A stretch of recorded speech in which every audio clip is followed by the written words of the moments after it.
my distinct pleasure this evening to introduce our moderator.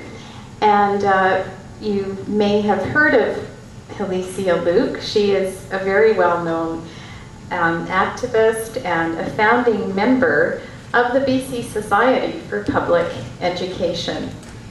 She's also a co-owner of the Ethos Strategy Group, which is a Vancouver-based public interest communications firm, and she has done a lot of work on many issues of public interest, including the environment, poverty, and has co-authored Who's Looking Out for Our Kids? Deregulating Child Labor in British Columbia, and What's Happening to Our Children.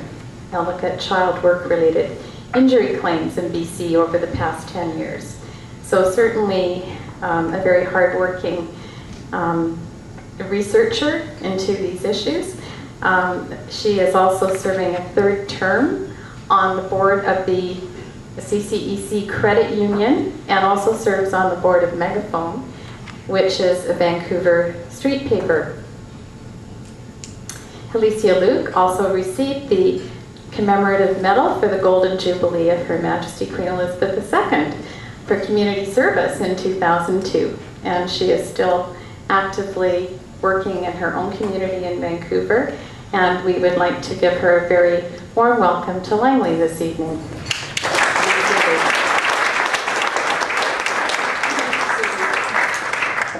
Thank you, and thank you for inviting me here this evening. I'd also like to introduce a colleague of mine, Catherine Evans, who's sitting, she'll wave, there she is. Catherine Evans is also on the board of the BC Society for Public Education. She's and I were founding members.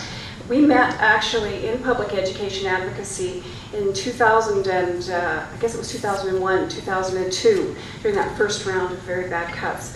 We got together. We don't see enough of each other in our volunteer life, so we decided to form our own company together.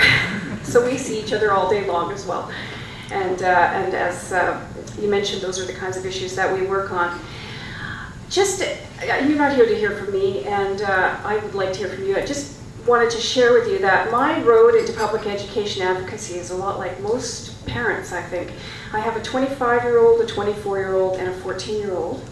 And of course I planned it that way, because who would do that on purpose, really? And the system, they'll never get rid of me. I keep walking by, you know, the district superintendent. Are you gone yet? Are you still here? You're gonna have another one? No. And my road as a parent was to get involved as a fundraiser, and I think that's the way most parents sort of enter their active, you know, their community life around their schools. I think it was in about 1996, 97, maybe a little bit later, when the school came to us and said, we don't have enough money for light bulbs. Can the PAC pay for light bulbs? And it was at that moment the light bulb went on, and I realized that I was part of the problem.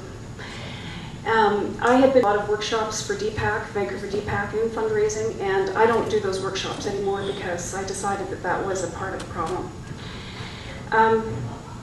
So we've been working on public education for many years. As I say on my new blog that I just put up this week, it feels like we're dusting off our old placards and signs and getting ready for the battle again. And here in Langley you have obviously a unique challenge. This is a very difficult time to be facing the unique challenge that you have. So I guess a couple of comments about that.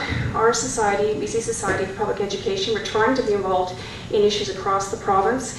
And I think it's fair to say in the networks that we're involved with that everyone is very much looking at Langley, at what's happening here. Both the general public and advocates are trying to figure this out. And they're also watching what the community is doing and how the community comes together to meet this challenge so that at the end of the day, children and public schools are protected. So just, no pressure, no pressure. But it's important. You have an important challenge, not just for your own kids, but also for the province as well, I would say. So having said that, before coming, of course, I read a lot of the news articles, and as most of us know, sometimes we don't get all of the story, but certainly there's a lot of different opinions. And I think the process that's set up tonight, and I'll hand the mic over in a minute so that you can hear more about that, is a really good one. I think it's really solid and will allow people to really get involved in expressing their thoughts. And the hope is that that actually moves into an actionable plan or a plan that can be recommended. And my role at the end of the meeting will be to try to help summarize some of that. And throughout the meeting, I will be wandering around to tables and hearing what you're saying. So I'm reminded of a saying, I'm going to paraphrase it because I can't remember it verbatim, but just to kick it off, it's really easy to have peaceful and respectful relationships with people that we agree with. It's much more difficult to achieve that with people that we disagree with. So that's a challenge and a task that I'm sure everyone's up to.